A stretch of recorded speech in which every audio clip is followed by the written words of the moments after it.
Hey, what is up, guys? It's Ryan or FreakXP coming today with another video. Today we're playing Warfare 1944. This game I used to play a lot when I was in middle school, same as like the Age of War stuff. It's all these like little flash games. But today I'm going to be talking about COD Champs and basically a recap of what happened. Why I'm a little background gameplay of this, obviously. We're going to start out here playing on the US side. Now, guys, COD Champs this year was a huge, crazy upset. If you guys were watching, you know what I'm talking about. All the, for the first time ever, an EU team made it to the finals, and that's actually a pretty good accomplishment. Now, if you don't know EU, European teams, it's always been like the US and everything. US, Canadian, North American teams, I should say. They've always made it to the top.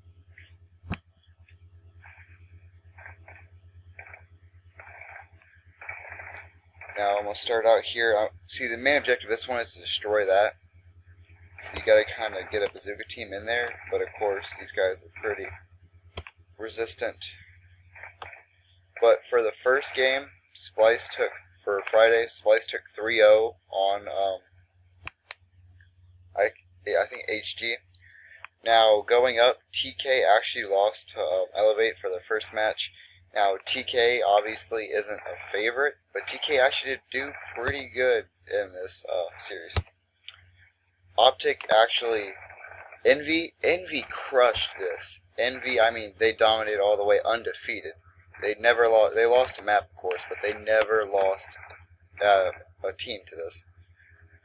Like, they went 3-1 against Optic. Envy knocked Optic, and I think it was Fuse out as well. Hold on.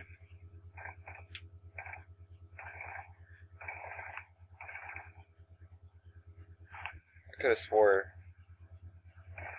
No, but Fuse and Optic both were out. And that was crazy, and neither of them even placed. And it ended up being actually a pretty good clutch play by Cloud9 to stop Optic. Because in my opinion, if Cloud9 would have lost Optic and Optic would have moved on, and Optic would have versed Fab, I think Optic would have beat Fab, even though Fab is ranked 3 for the EU teams. Most American teams are better than EU teams. That's why they never really go to the finale. It's just because they're not as superior. But Cloud9 beat Optic round 5, Search and Destroy round 11. It was the biggest upset I've probably ever seen in Call of Duty history. And especially Optic coming in 2 years in a row now, basically being picked to be the favorite and lost. But basically your big teams, Splice knocked out Fuse for basically out of the whole entire thing, even out of the losers bracket. Splice lost about halfway through and went to the losers bracket, and Splice fought their way. Splice was the underdog through basically the whole entire thing, and Splice fought their way hard. I mean, they did not stop fighting the whole entire time, and they made it all the way to the finale. Sadly, they didn't make it, they didn't win, but they put up a pretty good fight, and I gotta say that was some of the best plays I've ever seen come from an EU team. And it ended up being for the semifinals, Elevate and Envious, obviously, for the two on the winners bracket. Envious took the win, so Elevate went to losers bracket. Then it was Splice versus Elevate. Splice took the win there, and then it was Splice versus Envious for the finale of $800,000. And it ended up being Envious won 3-1. It actually was. It was a pretty good game. If you guys want to go check it out, I suggest checking it out. The streams are all still alive, I guess you could say. Like, they're still out there on the internet you can watch. But it was a pretty good COD Champs, I gotta say. But I can't believe Optic and FaZe, Rise Nation, Elevate, all the big teams got knocked out. And TK even knocked out Complexity. That's what was crazy. Cloud9, I think they did pretty okay for this series. I mean, I really didn't like C9. I'm kind of upset they knocked out Optic. Because, yeah, of course you want to win and all, but either way, they both earned the same amount of money. I mean, Optic and Cloud9 didn't go very much farther. I mean, Cloud9 went to the next team and lost. which was really upsetting me because I really think Optic would have beat Fab. But of course I'm an Optic fanboy, but it's just crazy to see Optic, Rise, FaZe, all these big American teams just knocked out so quick. And for Optic to be put into the losers bracket on day 2 out of, what was it, 3 or 4 days? Yeah, they were put in the losers bracket on Friday, and it started Thursday. Hold on, let me look it up real quick. Yeah, Optic lost to Envy on day 1. And then Optic lost again to... Optic 3-0'd Luminosity, though. That was a pretty good game. Then Optic lost to Cloud9, yeah. That's what knocked him out. But, yeah, FaZe was actually doing really good. They 3-0'd Infectious. But then they got 3-0'd by Envious. So Envious knocked out FaZe and Optic. Now, I'm not even paying attention anymore. I probably might lose here, not even gonna lie. But, for Envious to go undefeated through the whole entire thing, that's just incredible. Especially all these big teams. Envious really made a mark here. It really did. And now for JCap to have his second ring, tying up with Optic Formal now. So now they both have the same amount of rings. It's kind of crazy because Formal was looking for his 3rd ring, Scump was looking for his 1st ring, and it's just JCap now tied for most rings won by COD champs. So next year for Infinite Warfare, I'm gonna place a bet right now.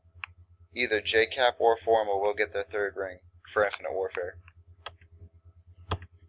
But COD 4, you guys excited? I've been checking out a lot of gameplay of that ever since COD XP, and it looks so nice. One thing I am going to say about it, though, I don't like how they did the snipers. It reminds me too much of COD Ghosts, like that whole sniper feel with the scope. They say they want to do nothing but just change the graphics, but they ended up changing the headshot emblem. They made all gold guns now, which the gold guns I'm kind of okay with, but the headshot meter is the same exact copy and paste from Advanced Warfare. That upset me. What else was it?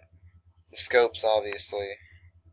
The scopes, it just tore me apart, because now, of course, the M4A3 was a quick scope machine with hitting the Grizz shot and everything. Shout out to Grizz.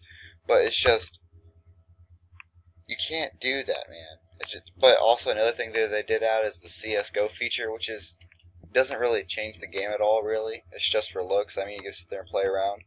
It's where you click down on your D-pad and you can lift the weapon up and like look at your weapon, move it around. Like certain weapons have certain features, like the M9, you get to pull back like you're cocking the weapon. Some guns you can mess with the hammers. The MP5, you can take the clip out, flip it around in your fingers, and put it back in. I know the Beretta, you can turn it over and like have your thumb kind of polish the side of it, I guess. It's kind of weird, but I mean, it's cool in the same aspect though. But